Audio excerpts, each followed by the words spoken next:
Hello friend, আমি বিজয়। আমি কল্যাণী ঘোষ একটি ফুড কার্ট রান করি, যেখানে পাওয়া যায় বিভিন্ন ধরনের combo, fried rice, chilli chicken, chicken কষা ইত্যাদি। এই ভিডিওতে যেটা দেখতে পাচ্ছি, এখানে করেছিলাম egg chicken roll with cheese, যেটাকে বলা যায় ফায়ার রোল। আমার এই নাম দেওয়া, এটা ফায়ার রোল, খুবই খেতে ভালো। এই যে ভিডিওটা দেখছো, এটা প্রায় 1 বছর আগের। এই ফুড কার্টটা আমার আগের ফুড কার্ট। বর্তমানে ফুড কার্টটা তোমাদের ভিডিও শেয়ার করা আছে।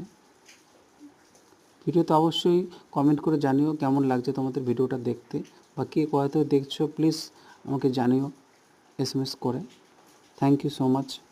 আশা করি ভালো লাগবে তোমাদের ভিডিওটা।